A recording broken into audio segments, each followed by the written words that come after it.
So this month we have been talking about Christianity. For those of you who haven't been here, we've been doing the world's religions all year long, and this month is Christianity. Last week we were talking about one of the unique things about Christianity is its personal nature, where often the teachings, as you move into the are not really about a person, it's more about a teaching. So I gave the example, Buddha was around for 80 years, he taught for 45 years, and it was very much about the teaching. People don't worship Buddha, they don't worship Muhammad. But in Christianity, there's the worship of Jesus. And that's a part of the Christian teaching. The Nicene Creed, which was created in the 400 AD, the part that they really wanted to get clear is the paradox that Jesus was fully human as well as fully divine. And for them, the divinity was easy for them to see. So the part they were really trying to emphasize is that he was also fully human. They wanted people to get that it all is contained, that the light, the divine and the human are married within this person. And thus the Christian religion is very much, and I'm not going to go repeat last week's talk, but the idea is it's through Jesus. It's through the person of Jesus that people awaken to God.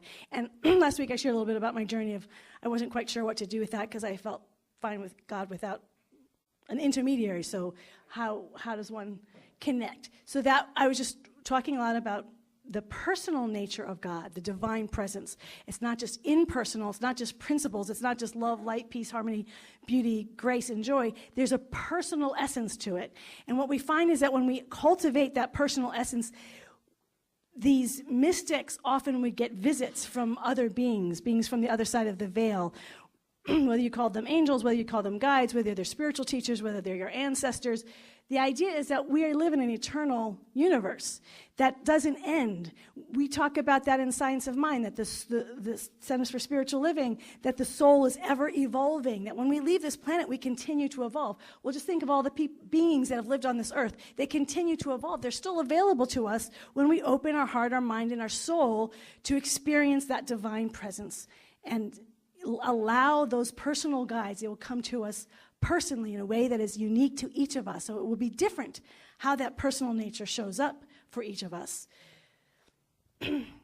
So this week we're going to take it one step further, that even as the mystics would commune with these beings on the other side of the veil, it would then take them to another level where there was no form, where there were no beings, or the beings were not something that had form, that had images anymore. So you have Christian mystics like Master Eckhart, St. John of the Cross, Teresa of Avila, who said they experienced Christ without any form. And they couldn't explain how they knew it was the Christ. Sometimes they referred to him as Jesus Christ, sometimes the Christ. But when they said Jesus Christ, they were clear it was a Jesus Christ without form. It was just light, but they knew there was that energy.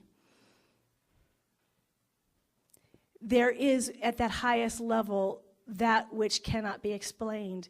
But we talk about, as we continue our own individual souls, as we continue to evolve and grow and expand, we become greater and greater at one-ment with everything, and yet we still maintain that individuality. Our individual essence continues to carry on, and yet there's no border, there's no separation, it's one with all beings. Our human mind, our rational mind can't really go there, but our mystical transcendent self knows exactly what that is. So in mystical teachings, and because we're talking about Christianity this month, they talk about Jesus said, worship me in spirit, that when those images come, to let them go. If you get forms, if you get visits from other beings from other side, which they often did, that was fairly common, you don't want to hold on to them. You still want to let go to that image's place because you're getting to a higher and higher vibration when you get to this place. What they called it is talking past tense as if it doesn't exist today. It is called the uncreated light in Christianity. In other places, just maybe the light. And why they wanted to differentiate this was light here on earth. So we are at the winter solstice. We are at the place where we say it's all darkness and there's this moment of light, the seed of light. What we are here to remember in the principle and the truth is that it's not just a seed, that this uncreated light is ever present all of the time. It is vast. It is everything. It's not ever small. It is always vast. It is always alive and awake. What it takes is for us to recognize it. So the world of duality, we have the yin-yang symbol, you have all those wonderful expressions, heaven and earth, heaven and hell, all those senses of duality, dark and light, up, down, all those opposites. This light transcends all of that. It is prior to all form. It is prior to all creation.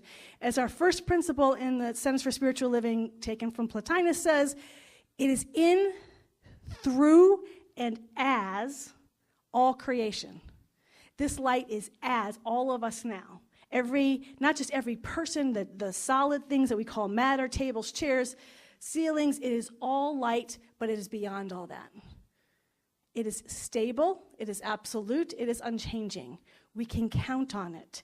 We can give ourselves to it, and that's the place where we find our greatest freedom, is cultivating this awareness of the ever-present light energy, as Ernest Holmes was saying today, to cultivate the ever-present light. And what happens when every time we connect with that light presence, that uncreated light presence, is we get healed in areas that we can't even imagine. Sometimes we know that we need healing. Sometimes we don't even know that we need that healing. But what it is doing, because it is in the absolute realm, is it's aligning the aspect of creation that is us. It's bringing it back into alignment with itself. So there's nothing out of alignment. The suffering is when we're a divided house, when we are in that dualistic world, when we're being pulled by opposite ends of who and what we are. But when we allow that light to align with us physically, emotionally, mentally, financially, in our work life, in every area of our life, it touches everything. When we allow that light, it moves everything into alignment, and we feel and recognize our wholeness once again. How that shows up in form, we don't always know. But we know that everything is perfect, whole, and complete just as it is. So those words that we used often in our teaching, everything is perfect, whole, and complete, just as it is right now, becomes a living reality every time we connect with this light. I know, as Ernest Holmes said, most of all of us have had that touch of that light, that experience of light. And most of my experiences there's been light. The one that I remember most in terms of healing that was dramatic was when I was working in a psychiatric hospital. I was sitting with a woman, and she was suffering. She had already been in the psychiatric hospital maybe 2 or 3 times prior to that. She had taken the different medications, done therapy. She had done everything, and she was done. She said, I've done everything I can do, and that's like, I'm talking like a rash.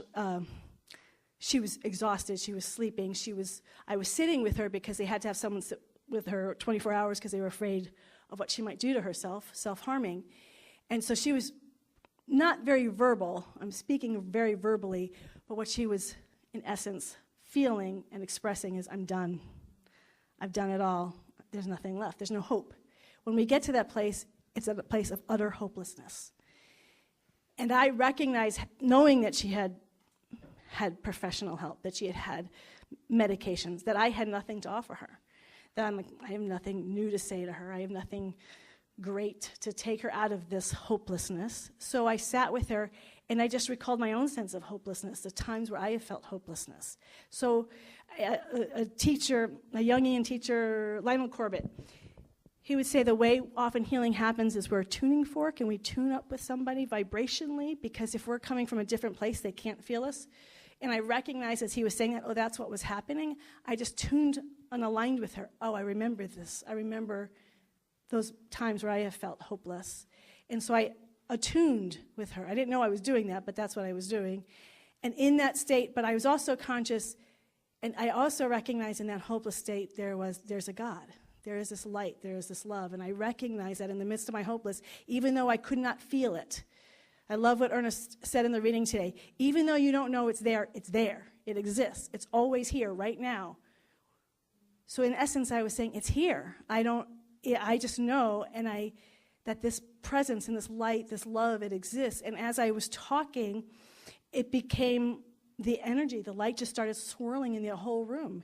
And I'm not even aware of what I said after that because I was outside. And not just my body and her body were swirling with energy. I remember the thing that was striking me was the bed and the chair and the walls, all the things that we consider solid, all of it. Everything was moving in this energy, just swirling around. And after about 10 minutes, I just knew it was complete. I was not in my rational mind at the moment. I wasn't like, oh, this is complete. I just got up and left. It was done. And then 10 minutes later, she came out, makeup on, smiling, opened the drapes in her room. She says, okay, I'm ready, let's go. And I'm going like that, like it was a surprise. It wasn't a surprise because I was still in that state. I'm like, okay, it just always part of, when you move into that state of harmony, you're not saying, oh my gosh, this is amazing. You're like, this is the most normal thing in the world. Of course you're okay. Of course you're ready to move forward. And we were just in that of courseness. And it wasn't until weeks went by that I suddenly realized what happened. Like I went back to a normal, or not a normal state, a human state, a less seeing state. I'm like, oh, wow, that was really cool. But at the time, it seemed absolutely normal.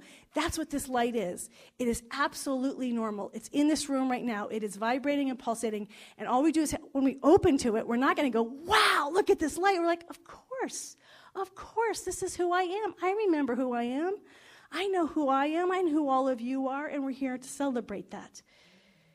And so the things that we struggle with, these problems that we have, it's because we don't remember that everything, behind everything is this light, and that this light heals. This light returns us to our natural wholeness. It will return whatever that, no matter how tight the knot is, no matter how much that knot seems impossible to penetrate, when we just surrender that light, that knot to this light, it will do its work. And we don't have to be in charge of it. We do not have to be in control of the light. All we have to do is recognize that there is light.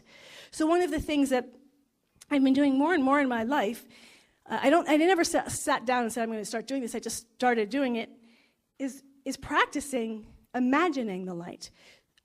The experiences, as you know, when we have a non-ordinary state experience and there's light, we didn't do anything to make it happen. It just happened. There's nothing I can do to make light happen, to like suddenly see it. But I can cultivate the place for it to happen. So I have been using my imagination a whole lot more, really recognizing that the power of imagination is the most powerful tool that we have. That facts are probably one of the most limiting places to live from, the facts of our life. That imagination is far more powerful. It's going to open us up to truth. And truth is something much vaster and more powerful than facts. So we want to really be more focused on truth than on facts.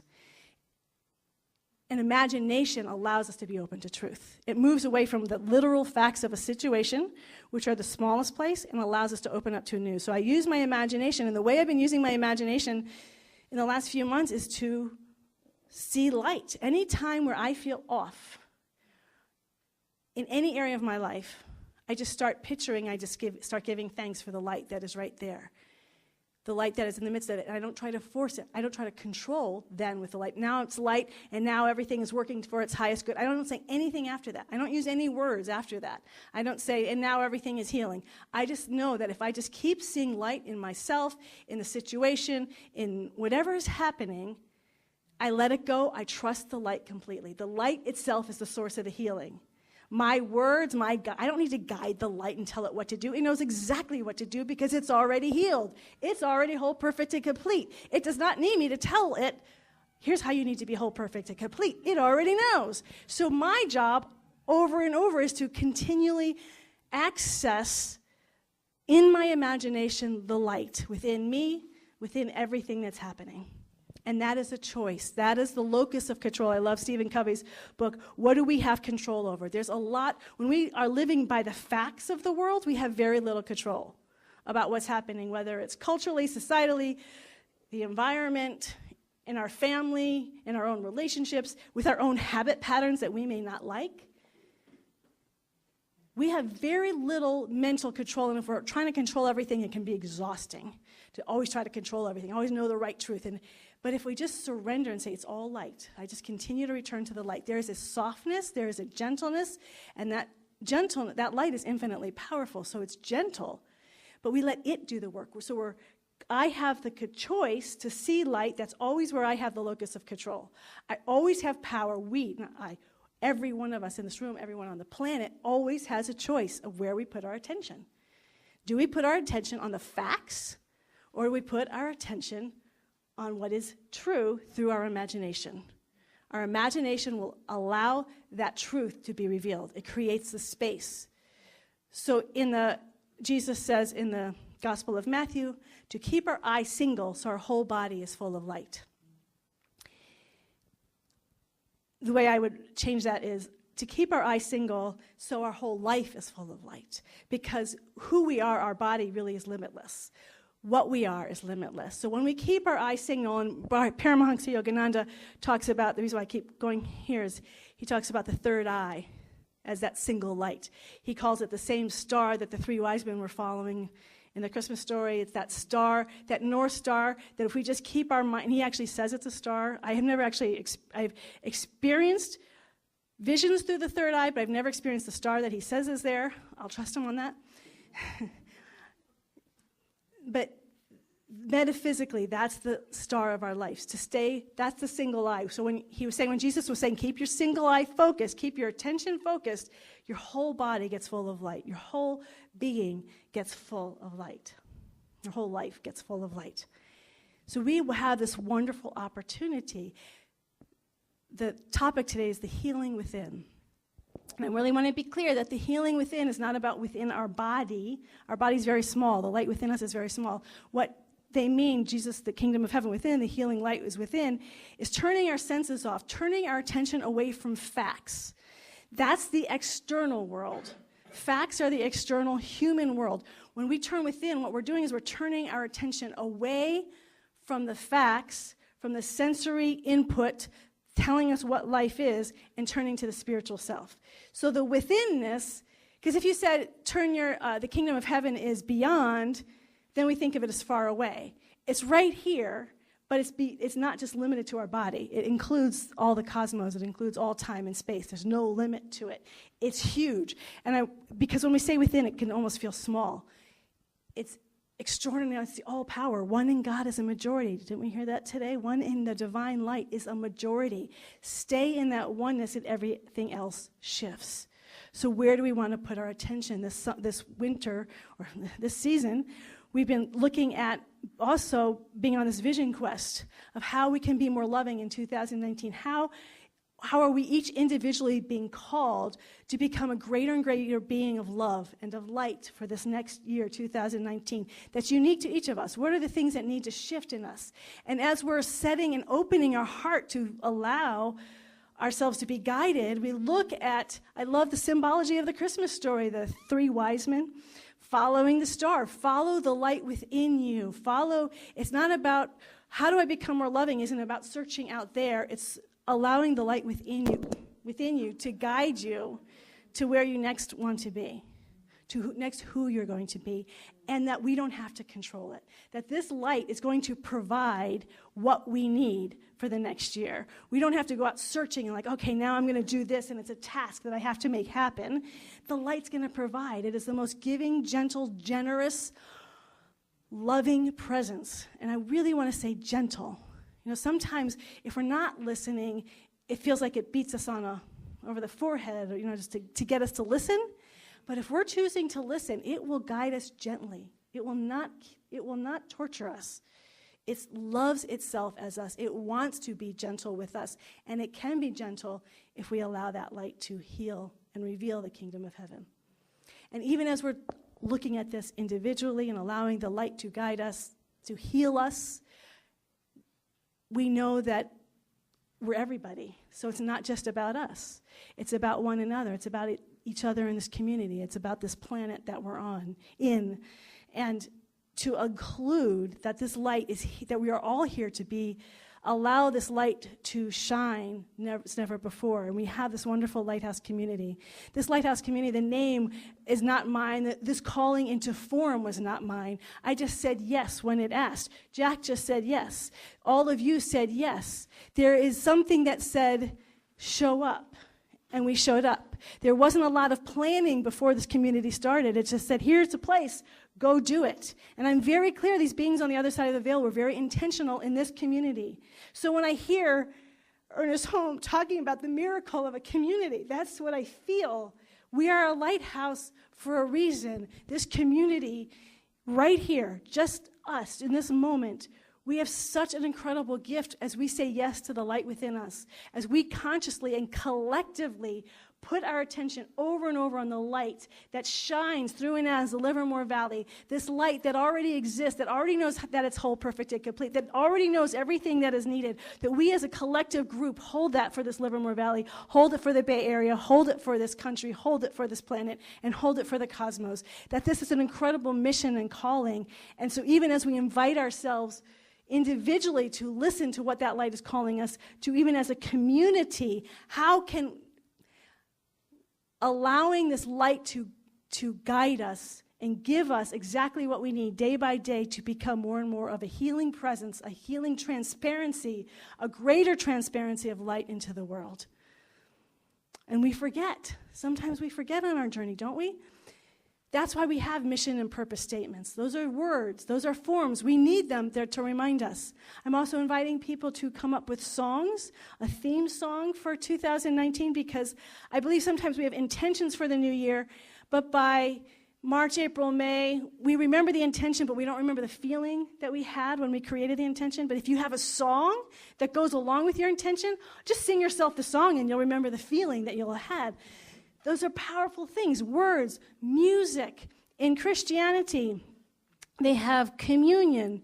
And I was just reading this week, Yogananda was talking about when Jesus would say the wine represents my blood. He said the wine represents this divine Christ light, that when you partake of the wine, you are partaking of the Christ light.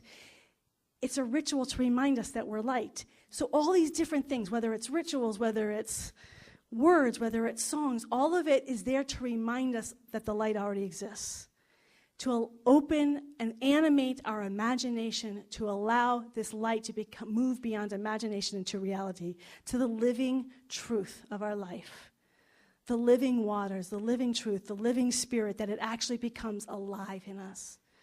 Individually and as this incredible lighthouse community, we have so much to offer, we have so much light to shine. And all it takes is our yes, our willingness to continue to allow the light to guide us every step of the way. Let's pray.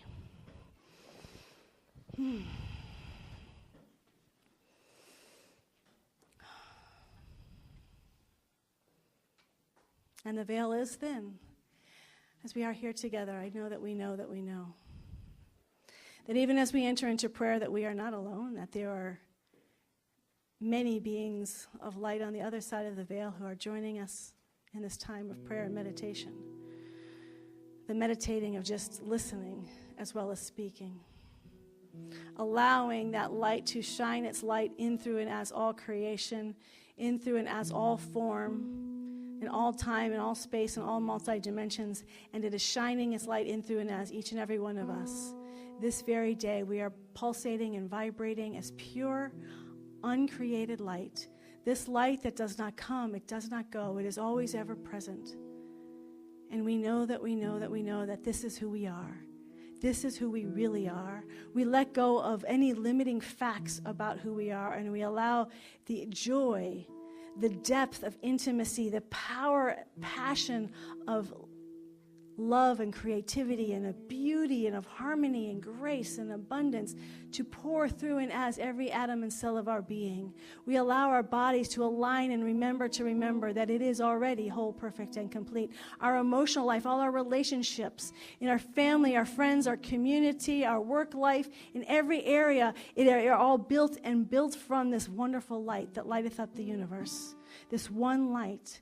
This light is healing itself even now in our financial life. This light is pulsating and vibrating in all the resources, money as well as all of our supplies and resources are pulsating and vibrating as this infinite oceanic life of wholeness and perfectness.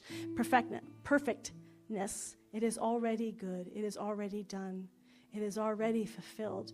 And into our wonderful mental life, all of our thoughts are aligned with this light, that we see and know in those places of division, of the house divided, are dissolving into the nothingness from which it came, and we become a house in harmony. We become a house that is in alignment. We become whole, perfect, and complete on every level and dimension of our being. There is nothing outside of this light. There's nothing outside of this harmony, this grace, this peace that passes all human understanding. We are that wonderful yes to this wholeness, this ever-present joy, this ever-present love, this infinite oceanic light that is all of us now.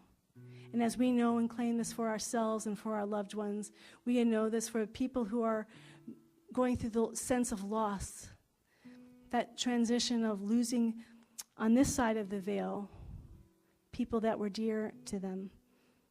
And we know that their lives continue on in this light and continue to evolve and grow, and that love knows no death. And yet we honor that wonderful healing experience, that needed experience to grieve, to let go, to feel sad, to mourn the beautiful light expressions of the loved one. So we bless Jess Groom and her father Alex as he has made his transition.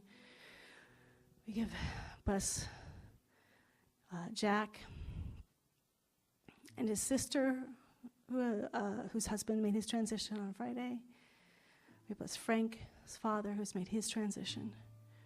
And there's been so much happening, so much shifting, all of this shifting. We hold all of that in our hearts, that this light is there in the depths and in the heights. It is everywhere. There's nowhere this light is not. And it is healing all of us in ways that people don't even know that you need, but you know that you need. That light knows. This light knows exactly what is needed for you specifically, this moment and this day, for your friends, for your family, for this world. This light is healing all of us. And we are allowing it. We are surrendering it. We are softly opening and saying yes to this healing light. And we become fully heaven on earth, true radiant lighthouses in the great cosmic creation of life. We breathe this in. We allow our hearts to fill in gratitude, just in that surrender gratitude, in the gratitude surrender. Thank you, thank you, thank you, thank you, thank you, thank you. We surrender, we surrender, surrender. And in this acceptance and in this knowing, we say together, and so it is. Amen and amen.